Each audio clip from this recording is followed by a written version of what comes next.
Hey, so I have been talking with some people on my team lately about time blocking, and there's been some questions, so I thought I would just make a quick video so that everyone can have it. So what is time blocking? Time blocking is a method of being very intentional with how you spend the time that you have in a day. It can help you both to see where maybe you're wasting some time and help you to make sure that you actually achieve your priorities every single day. One thing to note is that time blocking is not really about scheduling like down to the minute, like every single thing you're doing. Time blocking is more about giving yourself general chunks of time where you're working on a specific task. So for an example, you might say, I'm going to check and respond to my emails from 2 to 2:30. And that doesn't mean that it takes you all the way to 2:30. It doesn't even mean you get done by 2:30, but just from 2 to 2:30, that's what you're doing. So where I suggest starting is by putting in your already scheduled meetings. So if you have like a doctor's appointment or a training call or something like that, I suggest, that you guys put those in first, because those are times that are already time blocked. They're dedicated. If you have a team call from 7 to 8, then you're busy. 7 to 8, team call. That's what's happening. So put those things in first so that you can schedule around them so that you're not going to overlap or be starting from 8 a.m., let's say, and getting down and then, oh crap, I don't have time for my call. Put those things in first and work around it. The next thing that I suggest is you start with just one day a week. And sometimes it's easier to do a weekend for some people because you have less going on. So start with one day a week. This is a good idea because it can help you to develop the habit without it becoming super overwhelming.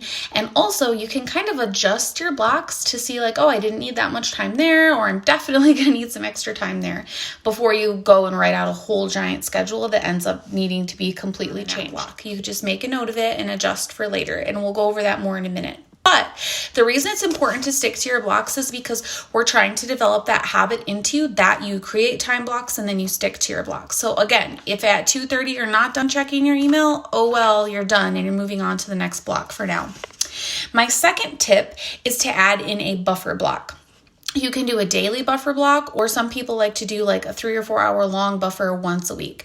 The buffer block is there to complete the things that you didn't finish during your blocks. So if you have like a 45-minute buffer block each night, and you didn't finish your emails by 2:30, then you get to go back in during that buffer block and finish checking your emails. This really helps to reduce stress because you're not like, oh my gosh, there's no more time in the day. I won't finish everything and I'm not done now.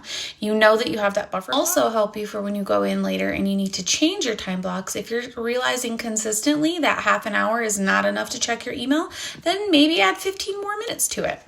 My next tip is to work when you work best. So some people are super high energy first thing in the morning. I would say do your harder tasks then. Schedule in the things that are harder for you to do. Take more brain power or more physical energy. Like if you're going to the gym and you're high energy in the morning, do that in the morning. Schedule easier things, like maybe checking your email isn't really that hard and you can kind of mindlessly reply, let's say, depending on what you have going on. You can schedule that maybe for like 2:30 in the afternoon where you're kind of, lower energy and whatever.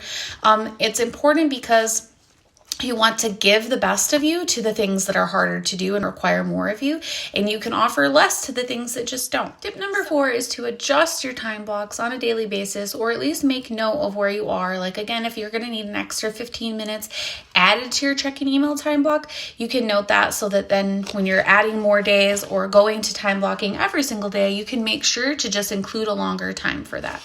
This is also really great because it can help you to find places where you're wasting time. Maybe you've given yourself an hour to check emails and it never takes you that long. So you spend the first 30 minutes checking your emails and then after that, you're just scrolling on Facebook.